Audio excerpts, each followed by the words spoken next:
तुम यहां यूं ही नहीं आए हो। तुम्हारे भीतर कहीं ना कहीं एक हलचल है, एक बेचैनी है, एक प्रश्न है जो शब्दों में नहीं ढल पा रहा।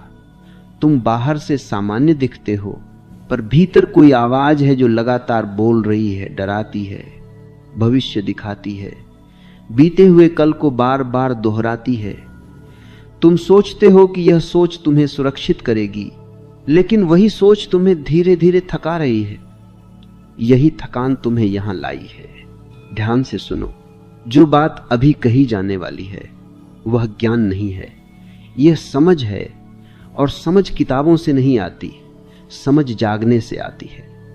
आज अगर तुम केवल सुनोगे नहीं बल्कि महसूस करोगे, संभव है कि पहली बार तुम्हें अपने ही मन से थोड़ी दूरी दिखाई दे, और वही दूरी तुम्हारी मुक्ति की पहली सीढ़ी है। मन बहुत चालाक है। वह तुम्हें विश्वास दिलाता है कि वह तुम्हारा रक्षक है, तुम्हारा मित्र है। लेकिन अगर तुम ईमानदारी से देखो तो पाओगे कि तुम्हारी अधिकतर डर, तुम्हारी अधिकतर घबराहट, तुम्हारा अधिकांश दुख सब मन की ही उपज है। अभी यहां कोई खतरा नहीं है, फिर भी दिल तेज धड़क रहा है। अभी कुछ बिगड़ा नहीं है, फिर भी भीतर कुछ टूट रहा है। यह सब क्यों? क्योंकि तुम वर्तमान में नहीं हो। तुम या तो बीते हुए कल में फंसे हो या आने वाले कल में खोए हो, और जो वर्तमान से चूक गया वह जीवन से चूक गया। अब एक छोटी सी बात ध्यान से समझो। सोच कोई समस्या नहीं है, सोच की गुलामी समस्या है। विचार आना स्वाभाविक है, लेकिन विचारों में खो जाना बीमारी है।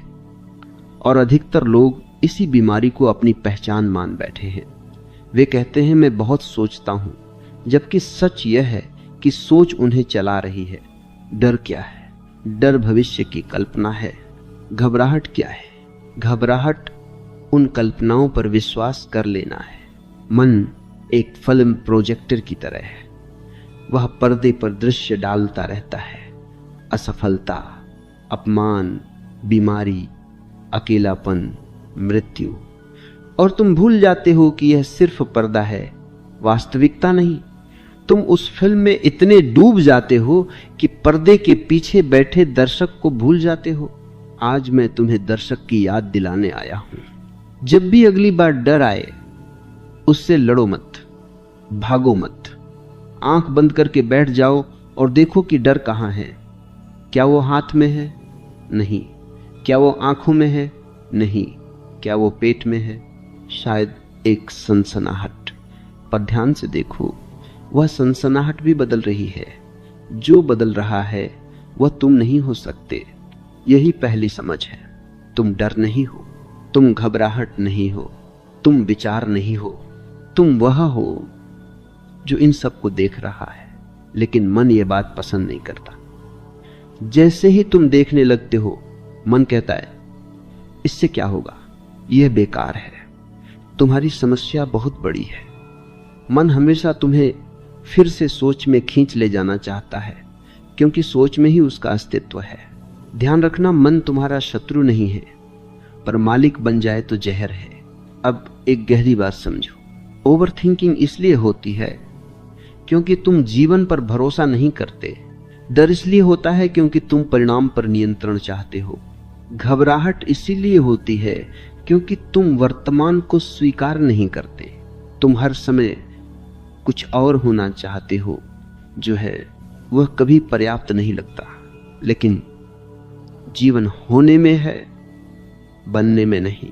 जब तुम यह स्वीकार कर लेते हो कि जो इस क्षण है वही पर्याप्त है, उसी क्षण मन ढीला पड़ने लगता है।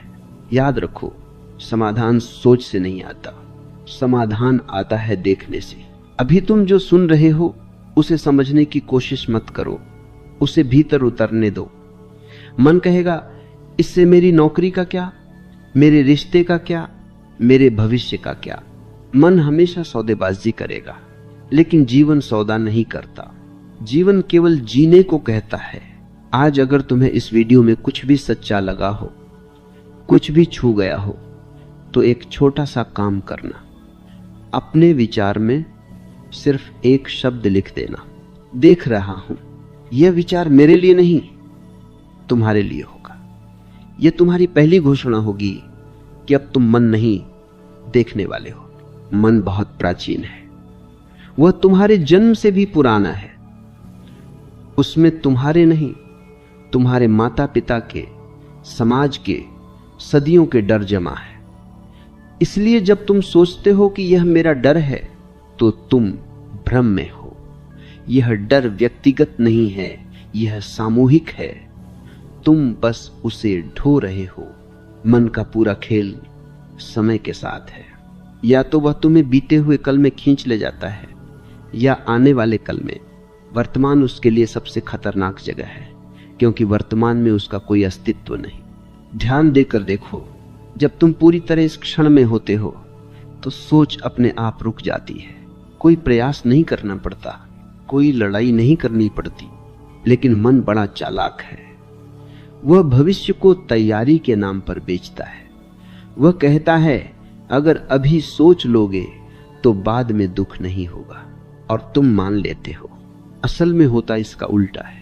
जितना अधिक तुम भविष्य के लिए सोचते हो, उतना ही तुम वर्तमान खोते हो, और जिसने वर्तमान खो दिया उसने सब खो दिया। अब एक बहुत सूक्ष्म बात समझो, भविष्य कभी आता नहीं है। जब भी आता है वह वर्तमान बन जाता है। तो तुम जिस चीज से डर रहे हो वो कभी घटित ही नहीं होती। तुम केवल उसकी कल्पना से डरते हो। मन कल्पना का कारखाना है, और ओवर थिंकिंग उसी कारखाने की ओवर प्रोडक्शन है। अब सवाल यह नहीं कि मन को कैसे रोका जाए। मन को रोका नहीं जा सकता। जो रोका जाए वह दब जाता है, और दबा हुआ मन और ज्यादा हिंसक हो जाता है। प्रश्न यह है, मन से दूरी कैसे बने? और दूरी केवल देखने से बनती है।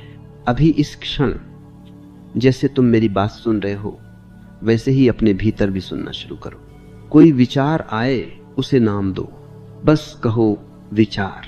कोई डर आए कहो डर, बस इतना ही। कोई विश्लेषण नहीं, कोई निष्कर्ष नहीं।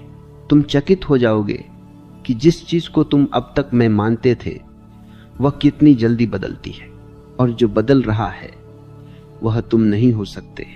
यही साक्षी का जन्म है। घबराहट तब आती है जब मन शरीर पर कब्जा कर लेता है। दिल तेज धड़कता है, सांस उथली हो जाती है, पसीना आता है, और तुम कहते हो मैं घबरा रहा हूं। नहीं, शरीर में ऊर्जा हिल रही है और मन उसे कहानी दे रहा है।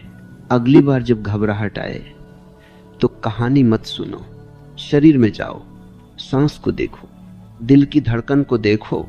तुम पाओगे देखते ही तीव्रता कम होने लगती है, क्योंकि देखने वाला कभी घबराता नहीं। घबराता तो वही है जो कहानी में खो जाता है। मन हमेशा चरम पर सोचता है, या तो सब कुछ बहुत अच्छा या सब कुछ बहुत बुरा। बीच का रास्ता उसे पसंद नहीं। जीवन बीच में है, मन किनारों पर है। इसीलिए मन के साथ जीने वाला हमेशा असंतुलित रहता है, कभी बहुत उत्साहित, कभी बहुत निराश। संतुलन तब आता है जब तुम मन नहीं, चेतना से जीते हो। एक बात और समझ लो, तुम्हारा मन तुम्हें धोखा नहीं दे रहा। वह वही कर रहा है जिसके लिए उसे प्रशिक्षित किया गया है। समाज ने उसे डर पर पाला है, स्कूल ने उसे तुलना सिखाई है, परिवार ने उसे अपेक्षाएं दी हैं। अब अगर तुम जाग रहे हो तो यह तुम्हारी जिम्मेदारी है कि मन को मालिक से सेवक बनाओ।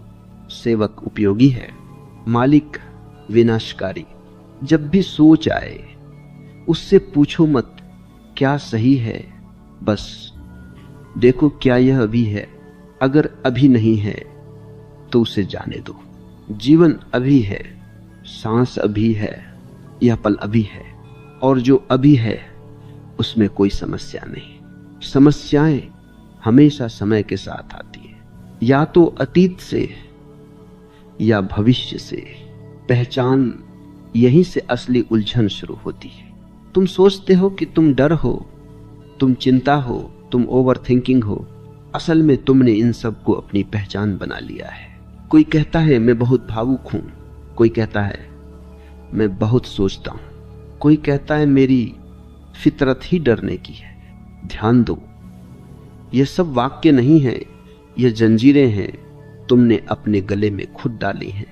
पहचान बड़ी मीठी होती है, वह तुम्हें सुरक्षा देती है, झूठी सुरक्षा। कम से कम तुम्हें यह तो पता रहता है कि मैं कौन हूं, लेकिन जीवन को पहचान पसंद नहीं है। जीवन बहाव है और पहचान जमी हुई बर्फ है। जब तुम कहते हो मैं ऐसा ही हूं, उसी क्षण तुम मर जाते हो। सांस चलती रहती है, शरीर चलता रहता है, लेकिन भीतर कुछ नया घटने की संभावना समाप्त हो जाती है। अब एक बहुत क्रांतिकारी बात समझो, तुम्हारी कोई स्थायी पहचान है ही नहीं। आज तुम जो हो कल नहीं रहोगे, और यह दुख की बात नहीं, यही मुक्ति है। डर इसलिए नहीं सताता कि वह शक्तिशाली है, डर इसीलिए सताता है क्योंकि तुम उसे मेरा कह लेते हो। जैसे ही तुम कहते हो मेरा डर, तुमने उसे घर दे दिया।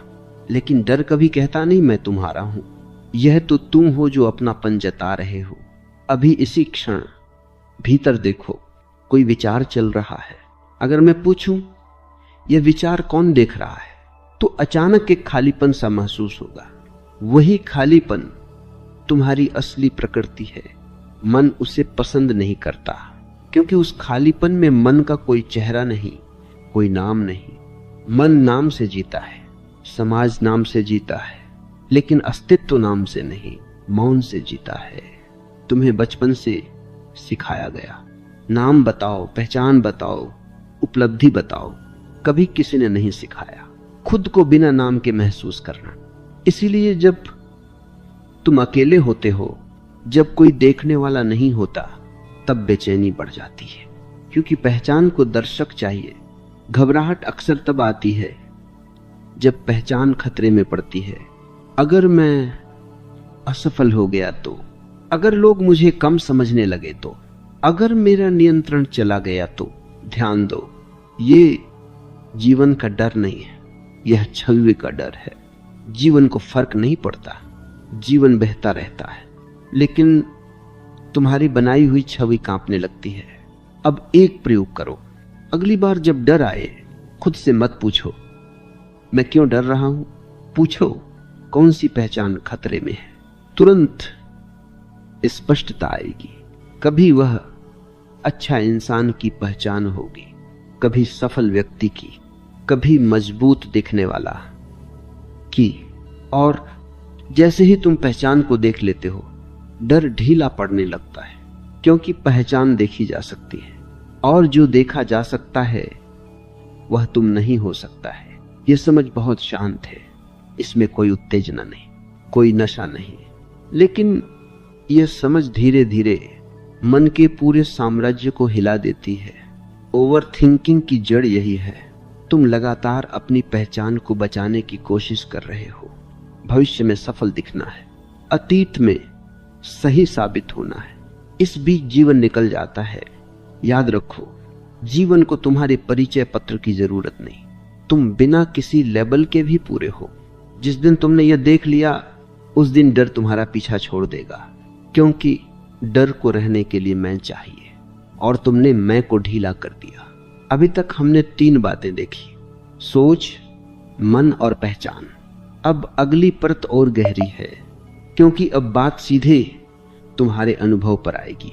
अनुभव, यहीं से बात विचार से नीचे उतरती है। अब तक जो कुछ कहा गया उसे तुम समझ सकते थे, मान सकते थे, असहमत भी हो सकते थे, लेकिन अब जो कहा जाने वाला है उसे केवल अनुभव किया जा सकता है। समझ और अनुभव में फर्क है। समझ मन की होती है, अनुभव अस्तित्व का होता है। तुम बहुत सी बातें समझते हो कि डर बेकार है, कि ओवर थिंकिंग नुकसान करती है, कि घबराहट सिर्फ मन का खेल है। फिर भी डर आता है, फिर भी सोच चलती रहती है। क्यों? क्योंकि समझ अभी सतह पर है, अनुभव जड़ तक नहीं पहुंचा। अनुभव तब शुरू होता है जब तुम किसी चीज को बदलने की कोशिश छोड़ देते हो। अब ध्यान से सुनो, क्योंकि यह बात मन को पसंद नहीं आएगी। तुम्हारी समस्या यह नहीं है कि तुम्हारे भीतर डर है। तुम्हारी समस्या यह है कि तुम डर को हटाना चाहते हो। हटाने की इच्छा ही डर को ताकत देती है। जब तुम कहते हो मुझे डर नहीं चाहिए, उसी क्षण तुम डर को स्वीकार कर लेते हो कि वह महत्वपूर्ण है। जीवन में जो भी महत्वपूर्ण हो जाता है वही केंद्र बन जाता है। डर को केंद्र से हटाने का एक ही तरीका है, उसे पूरी तरह बिना शर्त अनुभव करना। मतलब यह नहीं कि डर में डूब जाना, मतलब यह भी नहीं कि डर से लड़ना। मतलब है डर को ठीक वैसे ही देखना जैसे वह है, न अच्छा न बुरा, न सही न गलत, सिर्फ देखना। यह सिर्फ देखना बहुत साधारण लगता है, लेकिन यह साधारण नहीं है, क्योंकि अब तक तुमने जीवन में कुछ भी सिर्फ नहीं देखा। तुम हमेशा जोड़ते रहे। मत, राय, स्मृति, भविष्य, तुलना। जब घबराहट आती है तो शरीर में ऊर्जा तेज हो जाती है, दिल तेज धड़कता है, सांस बदल जाती है। अभी तक तुमने इसे बीमारी कहा, अब इसे अनुभव कहो। अगली बार जब घबराहट आए बैठ जाना, कुछ करने की कोशिश मत करना, सांस को बदलना भी मत, सकारात्मक सोच भी मत करना, बस महसूस करना। शरीर में जो भी हो रहा है उसे भीतर से देखने देना। तुम देखोगे शुरुआत में डर बढ़ेगा, क्योंकि पहली बार तुम भाग नहीं रहे, लेकिन थोड़ी देर बाद कुछ अद्भुत घटेगा। डर टूटने लगेगा, क्योंकि डर भोजन से जिंदा रहता है और उसका भोजन है तुम्हारा विरोध। जैसे आग को हवा मिलती है, वैसे डर को तुम्हारी प्रतिक्रिया मिलती है। अनुभव का मतलब है बिना प्रतिक्रिया। यह कोई तकनीक नहीं है, तकनीक मन को चाहिए। यह एक साहस है, अपने ही भीतर रुक जाने का साहस। अब एक और गहरी बात, ओवर थिंकिंग इसलिए नहीं रुकती क्योंकि तुम सोचते हो। ओवर थिंकिंग इसलिए चलती है क्योंकि तुम सोच से बचना चाहते हो। जो भी तुम दबाते हो वह लौट कर आता है। मन तुम्हें थका नहीं रहा, मन तुम्हारी थकान दिखा रहा है। जब तुम अनुभव में उतरते हो तो धीरे धीरे एक दूरी बनने लगती है। तुम पाते हो सोच चल रही है लेकिन तुम हिल नहीं रहे, डर आ रहा है लेकिन तुम टूट नहीं रहे, घबराहट है लेकिन तुम उसमें खो नहीं रहे। यही स्थिरता है। स्थिरता का मतलब जड़ होना नहीं, स्थिरता का मतलब है केंद्र का अचल होना। बाहर तूफान हो सकता है लेकिन भीतर गहराई में शांति बनी रहती है। अब समझो, शांति कोई अवस्था नहीं है, शांति तुम्हारी प्रकृति है। तुम उसे पाना नहीं है, तुम बस उससे हटे हुए हो। जैसे बादल सूरज को ढक लेते हैं लेकिन सूरज गायब नहीं होता। डर, सोच, घबराहट, ये सब बादल हैं। अनुभव वह क्षण है जब तुम बादलों से लड़ना छोड़ देते हो और आकाश को याद करते हो। जब यह अनुभव गहरा होता है तो जीवन में एक अजीब सी सहजता आने लगती है। तुम पहले जैसे ही काम करते हो लेकिन बोझ नहीं रहता। तुम सोचते हो लेकिन सोच तुम्हें नहीं चलाती। तुम भविष्य की योजना बनाते हो लेकिन भविष्य में रहते नहीं। यही संतुलन है, और यह किसी साधु का जीवन नहीं है, यह जागृत मनुष्य का जीवन है। याद रखो, तुम्हें कहीं पहुंचना नहीं है, तुम पहले से वही हो। बस अनुभव को अनुमति दो। मौन, इसे तुम अक्सर गलत समझते रहे हो। तुम सोचते हो मौन का मतलब है बोलना बंद कर देना, शोर से भाग जाना, आंखें बंद करके कहीं बैठ जाना, लेकिन यह तो मौन की परछाई भी नहीं है। सच्चा मौन बोलने से रुकता नहीं, सच्चा मौन सोच के थमने से भी नहीं आता। सच्चा मौन तब प्रकट होता है जब तुम भीतर से प्रतिक्रिया देना बंद कर देते हो। ध्यान दो, तुम्हारी बेचैनी आवाज से नहीं है, तुम्हारी बेचैनी प्रतिक्रिया से है। कोई तुम्हें कुछ कह देता है, तुम भीतर हिल जाते हो। कोई परिस्थिति बदल जाती है, तुम भीतर टूटने लगते हो। यह टूटन शोर की वजह से नहीं, यह टूटन इसलिए है क्योंकि भीतर मौन नहीं है। मौन कोई अभ्यास नहीं, मौन कोई लक्ष्य नहीं है। मौन वह स्थिति है जब तुम जीवन को जैसा है वैसा स्वीकार कर लेते हो। और स्वीकार करना बहुत गहरा शब्द है। स्वीकार का मतलब हार मानना नहीं, स्वीकार का मतलब है लड़ाई छोड़ देना। अब एक बहुत सूक्ष्म बात समझो, ओवर थिंकिंग तब होती है जब मन को मौन से डर लगता है, क्योंकि मौन में मन का अस्तित्व नहीं। मन शब्दों में रहता है, विचारों में रहता है, तर्कों में रहता है। मौन में वह घुटने टेक देता है। इसलिए जैसे ही भीतर थोड़ी शांति आती है, मन तुरंत कुछ न कुछ सोचने लगता है। पुरानी याद, आने वाला डर, कोई अधूरी बात। मन कहता है कुछ तो चलना चाहिए, लेकिन जीवन को कुछ चलाने की जरूरत नहीं, जीवन स्वयं चलता है। जब तुम मौन में ठहरते हो तो पहली बार तुम्हें यह एहसास होता है कि तुम्हें हर चीज को नियंत्रित नहीं करना है। घबराहट का मूल कारण यही नियंत्रण की भूख है। तुम चाहते हो कि सब कुछ तुम्हारे हिसाब से हो, लेकिन अस्तित्व तुम्हारे हिसाब से नहीं चलता। अस्तित्व अपने नियमों से चलता है। जिस दिन तुमने यह मान लिया, उसी दिन भीतर एक गहरी शांति उतरने लगती है। मौन का मतलब यह नहीं कि डर नहीं आएगा, डर आएगा, लेकिन मौन में डर टिक नहीं पाएगा, क्योंकि डर को संवाद चाहिए, डर को कहानी चाहिए। मौन में कहानी मर जाती है। जब डर आता है और तुम चुप रहते हो, न भागते हो, न लड़ते हो, न समझाते हो, तो डर खुद से ही थक जाता है। यह बड़ा अद्भुत अनुभव है। डर आता है, थोड़ी देर रुकता है और चला जाता है, और तुम पहली बार देखते हो यह तो स्थायी था ही नहीं। तुम्हारी पूरी जिंदगी इसी भ्रम में बीतेगी। जो भीतर चल रहा है वही तुम हो। मौन तुम्हें यह दिखाता है कि जो चल रहा है वह आता जाता है, और जो देखने वाला है वह स्थिर है। अब समझो, मौन का मतलब भाव शून्य होना नहीं। मौन में भाव और भी गहरे हो जाते हैं। खुशी में एक स्थिरता आ जाती है, दुख में एक समझ आ जाती है। पहले तुम रोते थे और टूट जाते थे, अब तुम रोते हो लेकिन बिखरते नहीं। यही फर्क है। मौन तुम्हें जीवन से काटता नहीं, मौन तुम्हें जीवन से जोड़ता है। तुम वही काम करते हो, उसी दुनिया में रहते हो, लेकिन भीतर एक केंद्र बन जाता है। और जो व्यक्ति केंद्र में जीने लगता है, उससे ओवर थिंकिंग नहीं सताती, क्योंकि अब सोच केंद्र नहीं रही, सोच एक उपकरण बन गई। याद रखो, जब सोच मालिक होती है तो जहर बन जाती है, जब सोच सेवक होती है तो वरदान बन जाती है। मौन सोच को सेवक बनाता है। अब एक और गहराई, तुम मौन को पकड़ने की कोशिश मत करना। जो पकड़ा जाए वह मौन नहीं होता। मौन तो तब आता है जब तुम छोड़ देते हो अपेक्षाएं, परिणाम, भविष्य की चिंता। तुम कहते हो जो है यही है। यह वाक्य बहुत क्रांतिकारी है, क्योंकि इसमें कोई शिकायत नहीं, और जहां शिकायत खत्म होती है वही मौन शुरू होता है। अब तुम समझ सकते हो कि क्यों बुद्धिमान लोग कम बोलते हैं, क्यों उनकी आंखों में शांति होती है। वे मौन को जीते हैं। यह मौन किसी गुफा में नहीं मिलता, यह मौन बाजार में भी मिल सकता है। बस एक शर्त है, तुम भीतर से भागना बंद कर दो। अभी तक हमने सोच को देखा, मन को देखा, पहचान को देखा, अनुभव को जिया, और अब मौन को छुआ।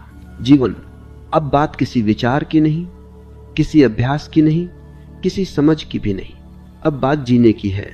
अब तक जो कुछ सुना वह अगर केवल सुना ही रह गया तो उसका कोई अर्थ नहीं।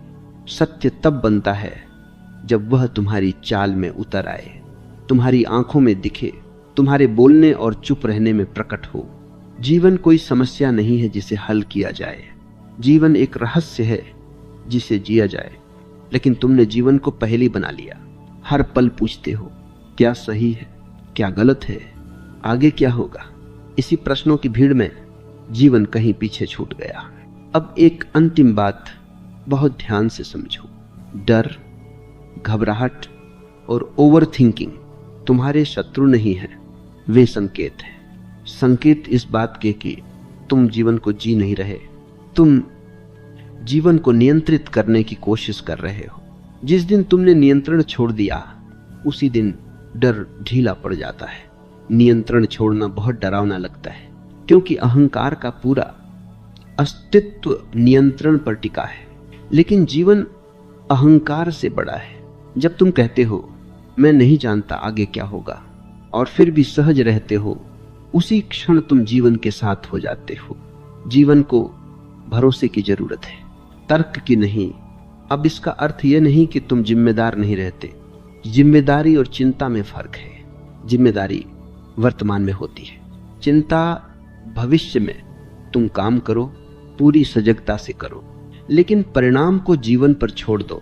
यह छोड़ना कमजोरी नहीं है, यह परम साहस है। घबराहट तब आती है जब तुम परिणाम को अभी से जीने लगते हो। तुम असफलता को पहले ही भुगत लेते हो, तुम अपमान को पहले ही सह लेते हो।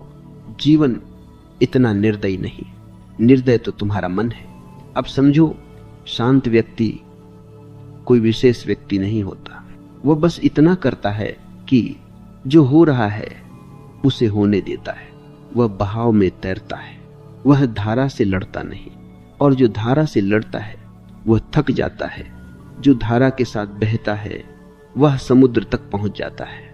जीवन में समस्याएं आएंगी, दुख आएगा, हानि होगी, लेकिन अब फर्क ये होगा, तुम टूटोगे नहीं। तुम महसूस करोगे लेकिन बिखरोगे नहीं। तुम रोगे लेकिन खोओगे नहीं, क्योंकि अब तुम्हारा केंद्र बाहर नहीं है, अब तुम्हारा केंद्र भीतर है। यह केंद्र मौन से बना है, यह केंद्र जागरूकता से बना है। अब ओवर थिंकिंग आएगी, लेकिन तुम उसे पहचान लोगे। तुम कहोगे यह सोच है, मैं नहीं। डर आएगा, लेकिन तुम उसे देख लोगे। तुम कहोगे यह ऊर्जा है, यह भी गुजर जाएगी। घबराहट आएगी, लेकिन तुम उसमें खोओगे नहीं। तुम सांस लोगे और वर्तमान में लौट आओगे। यही अभ्यास है, यही साधना है। कोई अलग से बैठना जरूरी नहीं, कोई मुद्रा जरूरी नहीं। जीवन ही तुम्हारी साधना है। चलते हुए सजग रहो, बोलते हुए सजग रहो, चुप रहते हुए सजग रहो। धीरे धीरे तुम पाओगे भीतर एक हल्कापन है। वही हल्कापन डर को जड़ से काट देता है, क्योंकि डर बोझ पर जीता है। जहां हल्कापन है वहां डर टिक नहीं सकता। अब अंतिम बात, इसे सुनो नहीं, इसे याद मत करो, इसे बस जीने दो। तुम पहले से ठीक हो, तुम्हें सुधारने की जरूरत नहीं। तुम्हें बस अपने ऊपर चढ़े हुए शोर को धीरे धीरे गिरने देना है। जैसे धूल जम जाती है आईने पर और आईना खुद को दोषी मान लेता है। आईने को बदलना नहीं पड़ता, धूल झाड़नी पड़ती है। तुम वही आईना हो। अब धीरे धीरे तुम ये देखने लगते हो कि हर अवस्था आती जाती है। आज मन भारी है, कल हल्का हो जाएगा। आज डर है, कल शायद नहीं रहेगा, और कभी कभी डर फिर लौट आएगा। लेकिन अब फर्क ये होगा कि तुम डर से परेशान नहीं होगे, क्योंकि तुम जान जाओगे यह भी एक लहर है। और जो लहर को लहर की तरह देख लेता है वह डूबता नहीं। ओवर थिंकिंग भी अब वैसी नहीं रहेगी। सोच आएगी, लेकिन वह तुम्हें बहा नहीं ले जाएगी। तुम काम कर रहे हो और मन कुछ और सोच रहा है। अब तुम घबराओगे नहीं, तुम बस देखोगे अच्छा मन चल रहा है। और ये देखने भर से सोच की आधी ताकत खत्म हो जाती है, क्योंकि सोच अंधेरे में ताकतवर होती है, रोशनी में नहीं। जागरूकता ही रोशनी है। अब जीवन थोड़ा सरल लगने लगता है। पहले तुम हर चीज को बहुत व्यक्तिगत लेते थे, हर शब्द, हर प्रतिक्रिया, हर नजर। अब तुम थोड़ा ढीले हो जाते हो। जीवन तुम्हें कुछ साबित करने के लिए नहीं बुला रहा, जीवन तुम्हें जीने के लिए बुला रहा है।